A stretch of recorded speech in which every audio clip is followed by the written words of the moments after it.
Moi, j'estime que c'est normal qu'une femme vote, mais au fond, on ne s'intéresse pas spécialement à la politique. Les femmes ont autant de droits de voter que les hommes. Je suis contre le suffrage féminin. Monsieur ? Oui, moi aussi. Parce qu'elles ont assez à faire à soigner les gamins à la maison, s'occuper de leur ménage. La psychologie féminine est certainement plus influencée par des motifs d'ordre sentimentaux que par des raisonnements discursifs. Eh bien, messieurs, il semble que quelque chose est en train de bouger sur le front du suffrage féminin. Pour bouger, ça a effectivement bougé. Il y a exactement 50 ans, le 7 février 1971, les femmes ont obtenu le droit de vote et d'éligibilité au niveau fédéral en Suisse. Enfin, les femmes devenaient citoyennes à part entière, 78 ans après la Nouvelle-Zélande et 27 ans après la France. Et les hommes, ils votaient en Suisse depuis 123 ans déjà. Pour marquer ce 50e anniversaire, la Tribune de Genève revient sur cette étape historique avec des femmes fortes qui l'ont vécue, l'ont étudiée ou qui en sont les héritières. Je m'appelle Lorraine Fazler et dans cet épisode, je rencontre Irène Hermann, professeure en histoire transnationale de la Suisse à l'Université de Genève. Elle décrypte les mentalités de l'époque et les dates clés à retenir.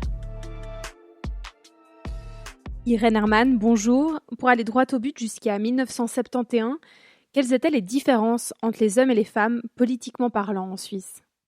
Alors bonjour d'abord, et au niveau politique et au niveau fédéral, ça c'est important, eh bien les femmes n'avaient quasiment pas de droit politique. Donc 1971, c'est un changement énorme à ce niveau-là. Bien entendu, par ailleurs, les femmes payaient des impôts, par exemple. Donc c'était vraiment au niveau politique qu'elles étaient considérées comme des mineures. Par contre, il y avait des cantons dans lesquels on avait déjà introduit le droit de vote féminin.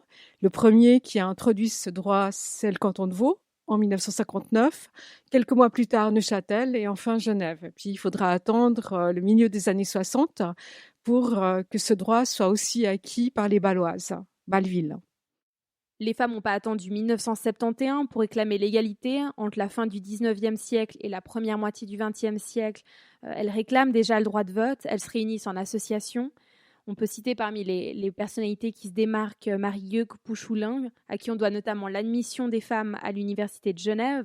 Elle fonde en 1868 l'Association internationale des femmes. Les choses bougent. Entre 1919 et 1921, 2 motions sont déposées devant le Conseil fédéral et ne sont même pas traitées. Et 6 objets cantonaux qui sont déposés sont massivement rejetés. Mais en 1957, les choses s'accélèrent. Le Conseil fédéral prévoit de renforcer la protection civile en la rendant obligatoire aussi pour les femmes. Pas de droit, pas de devoir, répondent les associations féministes. Est-ce que ça a été un élément déclencheur ? Est-ce que les femmes se battent depuis longtemps en Suisse pour obtenir ce droit de vote ? Alors c'est absolument certain. Même si ça a été un peu mis de côté, on a eu tendance à favoriser le fait que les femmes se soient battues durant la seconde moitié du XXe siècle, mais en réalité, comme vous venez de le dire très justement, elles se battent depuis le dernier tiers, en fait, du XIXe siècle pour essayer d'obtenir ce droit de vote qui semblait être inscrit en droite ligne de l'obtention du droit de vote par les hommes en 1848, ce qui était vraiment extrêmement tôt à l'échelle européenne, voire mondiale. Les femmes se sont battues à la fin du XIXe siècle. Ensuite, il y a des moments où il y a effectivement plus de batailles. C'est au lendemain des guerres mondiales que les femmes se sont beaucoup battues parce que c'est justement à ce moment-là que dans d'autres pays, on a commencé à accorder le droit de vote aux femmes. Mais pour les Suissesses, et pour des raisons sur lesquelles on pourra revenir, eh bien, les Suissesses n'ont pas pu obtenir ce droit de vote, notamment en raison de blocages qui étaient liés au fonctionnement du droit de vote en Suisse et à l'origine qu'on avait donnée à ce droit de vote en Suisse. Mais pour revenir plus précisément à votre question, la plupart des femmes avaient obtenu en Europe le droit de vote après les guerres mondiales, comme une espèce de récompense au service rendu pendant ces conflits. Or, on sait qu'en Suisse, en raison de la neutralité, les hommes ont certes été mobilisés, ont certes gardé les frontières, mais en revanche, ils n'ont pas eu à être sur le front.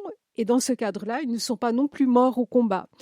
Et cela a en quelque sorte ravivé un ancien critère d'attribution du droit de vote qui était que n'ont le droit de vote que ceux qui défendent le bien commun, donc n'ont le droit de vote que les soldats. Au lendemain des guerres mondiales, il y a eu une sorte de réflexe de surcompensation en Suisse et les hommes n'étaient pas prêts à accorder le droit de vote aux femmes parce que c'était considéré comme portant atteinte à cette idée, cette association entre droit de vote et soldats, et donc entre droit de vote et masculinité.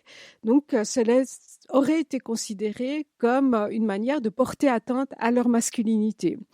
Dans cette décision de 1957, il était question d'associer les femmes à la défense civile, ce qui est donc un acte militaire.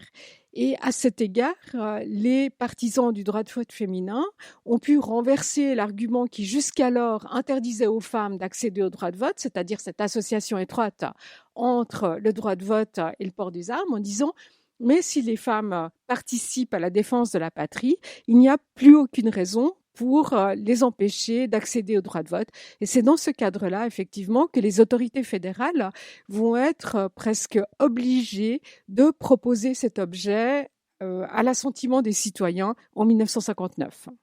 Ça va être rejeté de manière tout à fait nette. Le droit de vote est accordé, on l'a dit, le 7 février 1971, avec 65,7% des votants masculins donc, qui ont octroyé le droit de vote aux femmes. C'est la proportion exactement inverse de celle de la première votation fédérale de 1959 que vous venez d'évoquer. Qu'est-ce qui a changé finalement durant ces 12 ans ? C'est une question qu'on s'est souvent posée, parce qu'effectivement, ce renversement de tendance est tout à fait spectaculaire. Et il n'y a pas une seule cause, il y en a plusieurs. Il y a tout d'abord le changement de génération, c'est-à-dire qu'une grande partie des hommes qui avaient voté contre l'attribution du droit de vote aux femmes en 1959 étaient issus de cette génération qui avait certes défendu les frontières, mais ne s'était pas battu durant la Seconde Guerre mondiale, et qui donc était sensible à ce principe de surcompensation et était donc tout à fait réticent à accorder le droit de vote aux femmes. Cette génération-là d'hommes commence à disparaître pour des raisons physiologiques, je dirais, et ce sont des hommes qui sont remplacés par des citoyens plus jeunes qui ont aussi l'habitude plus nettement de voir les femmes prendre une place au niveau économique. Et enfin, en 1971, il y a encore plus de pays à l'étranger qui ont octroyé le droit de vote aux femmes, et parmi ces pays, des pays dans le processus de la décolonisation, et donc des pays que l'on considérait, avec toute la bonne conscience suisse, comme étant des pays qu'on disait soit sous-développés, soit pays du tiers-monde. Et donc là, il y avait comme une contradiction entre le fait d'être un pays développé, le pays qui a accordé le droit de vote aux hommes en 1848 déjà, et d'être un pays totalement à la traîne. Enfin, il y a un élément, je pense, qui est assez peu pris en considération, mais qui a joué. Il y en a deux en termes de politique internationale. Il y a d'une part le fait que les autorités suisses voulaient signer la Convention européenne des droits de l'homme et que cette convention prévoyait que les membres aient accordé le droit de vote aux femmes. Alors, bien sûr, on a envisagé la possibilité que la Suisse soit à la faveur d'une mesure d'exception et qu'elle puisse quand même accéder à cette convention sans avoir accordé le droit de vote, mais ça commençait à devenir extrêmement compliqué. Donc ça, c'est une première considération internationale. Et la seconde dont on a relativement peu parlé, c'est que ce vote de 1971 intervient un an après le vote de l'initiative Schwarzenbach, qui était donc une initiative qui prévoyait le plafonnement du pourcentage d'étrangers en Suisse et qui a failli être accepté par la population helvétique et qui a été considéré tout à fait à raison comme étant un signe de xénophobie caractéristique de la Confédération. Et là, en termes d'image publique, en termes de réputation, ce vote sur l'initiative Schwarzenbach, même si, in fine, cette initiative a été refusée, eh bien, ce vote a causé un dommage considérable. Et il s'agissait de montrer que la Suisse n'était pas ce petit pays égoïste, conservateur, replié sur lui-même, et dans ce cadre-là, proposer la possibilité d'octroyer le droit de vote aux femmes devenait une nécessité. Mais donc, est-ce que c'est pas finalement plutôt un signal politique extérieur plutôt qu'une volonté de mettre à même niveau les femmes avec les hommes? Est-ce qu'il y a vraiment cette volonté plutôt de réparer son image pour la Suisse? Je pense que les deux choses ne s'excluent pas et qu'il y a dû y avoir les deux considérations. Donc, une partie des votants devait être tout à fait persuadée de l'importance qu'avait cet objet et de l'égalité homme-femme. Une autre partie devait se dire, bon, ça suffit, tout le monde nous pointe du doigt et il faut quand même qu'on soit à la hauteur de notre réputation d'État démocratique. Maintenant, ce qu'il faut aussi avoir en tête, c'est que si les hommes suisses, en 1971, ont octroyé le droit de vote aux femmes, eh bien, c'est notamment à la faveur d'un programme, d'une propagande qui, au contraire, accentuait les inégalités entre hommes et femmes, puisqu'on a demandé aux hommes d'octroyer ce droit de vote comme un geste de galanterie. Donc, ça n'a juste rien à voir avec l'égalité, même si l'égalité a été, pour certains, extrêmement importante, et puis a notamment été l'argument principal dans la plupart des autres pays ayant octroyé le droit de vote aux femmes, mais où, il faut quand même le rappeler, le souligner, les hommes n'ont pas eu leur mot à dire, et je ne suis pas totalement persuadée que si on avait demandé à nos voisins s'ils voulaient donner le droit de vote à nos voisines, je ne suis pas persuadée qu'ils auraient eu une réponse plus progressiste que celle des hommes suisses.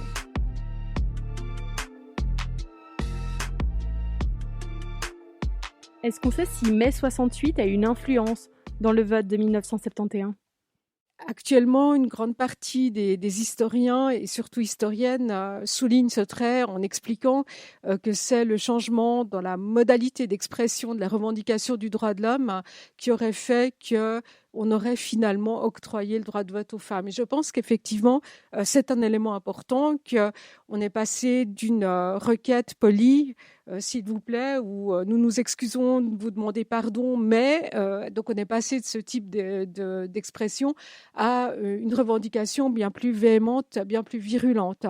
Mais j'aimerais ajouter que cette explication n'est pas complète si on ne la met pas en perspective.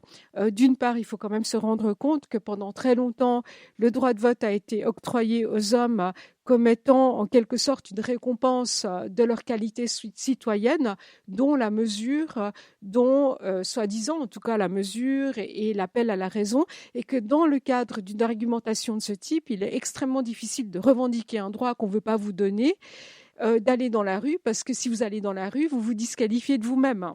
Les Suissesses, pendant très très longtemps, ont été coincées. On ne voulait pas leur donner le droit. Et en même temps, quand elles demandaient moins gentiment que d'habitude, on leur disait vous voyez bien que vous n'êtes pas mûrs pour ce droit, puisque vous n'arrivez pas à demander quelque chose sans rouspéter. Ce qui va changer donc dans les années 60, c'est même avant 68, c'est que la revendication véhémente va commencer à faire partie du répertoire des modes d'expression politique et va commencer à être acceptée comme étant un moyen de revendication politique. Et dans ce cadre-là, le fait que les femmes et leurs partisans se soient emparés de ce mode d'expression n'est plus disqualifiant et même considéré comme étant acceptable, même si on trouve qu'elle ferait mieux de demander plus gentiment. Mais du coup, c'est quand même toute une évolution sociétale qui est derrière le fait que ces femmes ont pu s'exprimer de manière beaucoup plus violente. Donc vraiment un changement, une évolution dont mai 68 est à la fois un signal et aussi un rouage extrêmement important. La marche sur Berne, qui avait quand même rassemblé plus de 5000 personnes, est-ce que c'était justement un signal de cette expression plus violente, plus marquée, publique? C'est un entre-deux, c'est-à-dire qu'on a à la fois la démonstration dans l'espace public, mais enfin ça reste quand même gentil, et il n'y a pas de violence. Et je crois que là, il y a quand même une différence très très nette entre ce type de démonstration et puis ce qu'ont par exemple pu faire les suffragettes en Angleterre. C'est un mode d'expression qui est assez différent. C'est entre deux. Ça reste très gentil et c'est parce que ça reste très gentil que ça peut aussi être simplement oublié. Une fois que ces femmes seront rentrées dans le rang.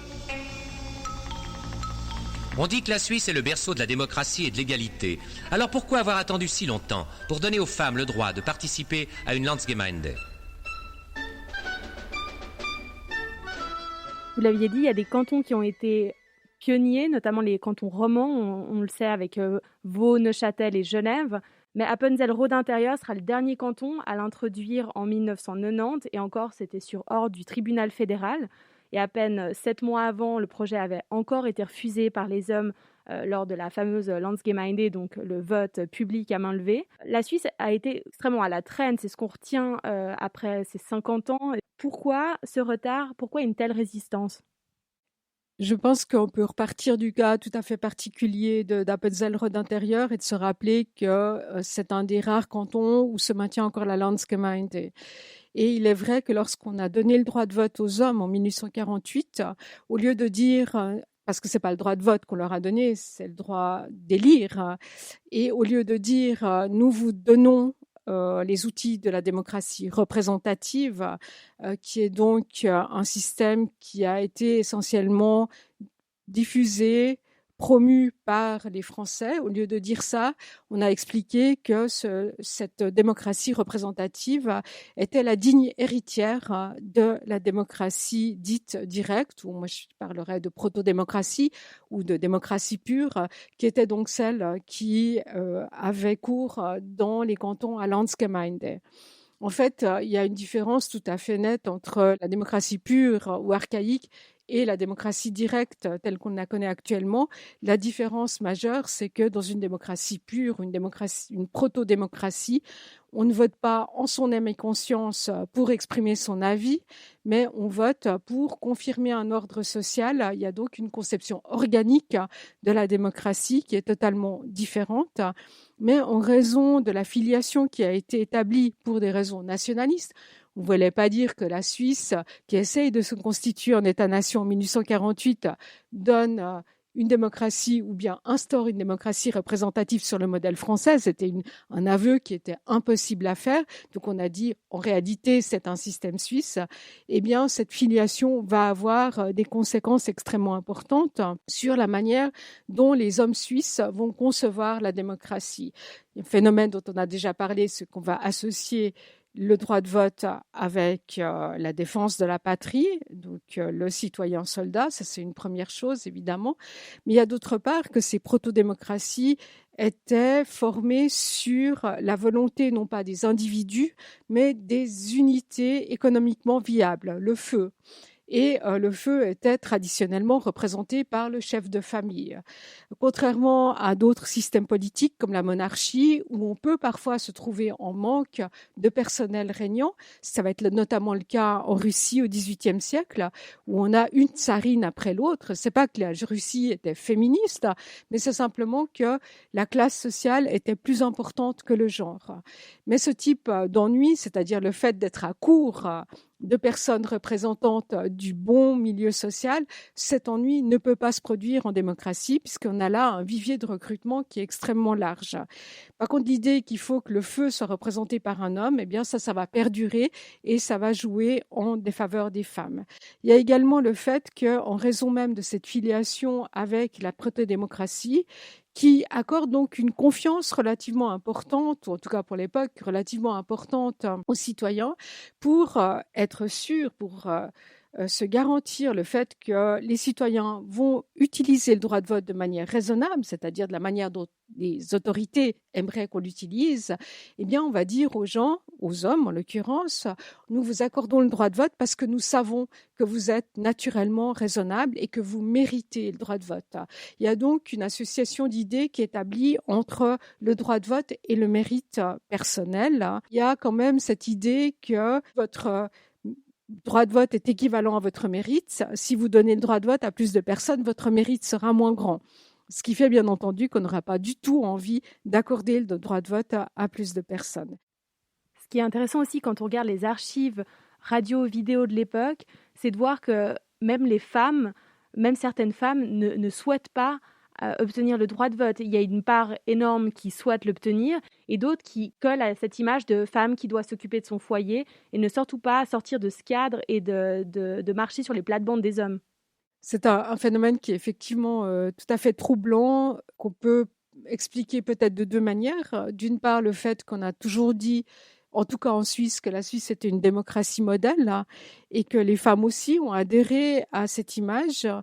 et qu'elle trouvait qu'à partir du moment où le modèle fonctionnait, il fonctionnait très très bien. Je rappelle quand même que jusqu'à la chute du mur de Berlin, la prospérité, durant cette période qui va de la fin de la Seconde Guerre mondiale à la fin de la guerre froide, la Suisse jouit d'une prospérité absolument incroyable. Et dans ce cadre-là, on se dit que tout le système helvétique est un modèle de réussite.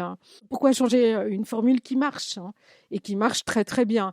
Il y a aussi le fait que pour beaucoup de Suissesses, ça a quand même dû être un peu frustrant et vexant de voir que des femmes qui étaient issues de pays qui fonctionnaient officiellement, en tout cas beaucoup moins bien que la Confédération, que ces femmes-là aient le droit de vote dans une contrée aussi xénophobe que la Suisse d'après la Seconde Guerre mondiale, où on a failli accepter cette fameuse initiative Schwarzenbach de 1970, de savoir que les Italiennes, elles, avaient le droit de vote, alors que globalement, elles étaient considérées comme, mais des sous-habitantes de la Suisse. Eh bien, ça a dû être quelque chose de très pénible, et on peut probablement considérer qu'il y a eu là de nouveau un phénomène de surcompensation. Oui, certes, nous, on n'a pas le droit de vote, mais on est quand même les meilleurs, et c'est parce qu'on est les meilleurs qu'on n'a pas le droit de vote. Et une autre explication qui pourrait se résumer au complexe du prisonnier, c'est-à-dire que effectivement, le prisonnier n'est pas libre, mais en même temps, le prisonnier reçoit à manger tous les jours, il a un toit au-dessus de la tête, et peut-être que pour certaines femmes, il y avait là un certain confort. Quelle place est donnée aujourd'hui au droit de vote et d'éligibilité des femmes dans les cours d'histoire en Suisse ? Moi, je vais peut-être tout de suite être un peu négative, c'est-à-dire que d'une part, il y a quand même assez peu de place qui est réservée à l'histoire de la Suisse en tant que telle. Mais dans le cas de cette histoire de la Suisse, quand on prend la peine de l'aborder, il me semble qu'il y a toujours quelques instants qui sont réservés à cette question du droit de vote, parce que le paradoxe est piquant, parce que le paradoxe est aussi fondateur de la société dans laquelle on vit actuellement, et parce que, en tout cas en tant que femme, il permet aussi de souligner que la Suisse, certes, s'est beaucoup améliorée, mais que le machisme perdure. Et qu'il faut aussi en avoir conscience et pas se dire que on vit dans le meilleur des mondes, il y a encore beaucoup de progrès à accomplir. Et ça, c'est la question que je pose à toutes les intervenantes. C'est qu'est-ce que représente pour vous cette date du 7 février 1971 ? Pour moi, c'est une victoire fantastique. C'est ma maman parlait, ma grand-maman parlait, et pour elle, ça a été un moment très important. Je pense que c'est effectivement une date charnière. Par contre, même si j'imagine qu'on ne pourra pas revenir en arrière au niveau des droits politiques, je pense qu'il faut rester très très vigilant et se dire que les droits politiques sont un élément dans l'égalité, mais un seul élément. Il y a beaucoup d'autres fronts sur lesquels il faut continuer à se battre pour que cette égalité soit pas seulement une égalité qui soit mieux respectée, mais surtout qu'on ne revienne pas en arrière sur les différents éléments que nous avons déjà acquis, qu'il faut rester vigilant. Top. Merci beaucoup Irène Hermann. De rien, merci à vous. Au revoir. Si vous souhaitez en savoir plus, ne manquez pas la conférence en ligne présentée par Irène Hermann le 18 février qui s'intitule « Vote des femmes en Suisse, une si longue marche » en présence de l'historienne Brigitte Studer qui vient de sortir le livre « La conquête d'un droit, le suffrage féminin en Suisse ». Rendez-vous sur le site de l'Université de Genève pour vous inscrire. Si vous avez aimé cet épisode, n'hésitez pas à en parler autour de vous et je vous dis à très bientôt.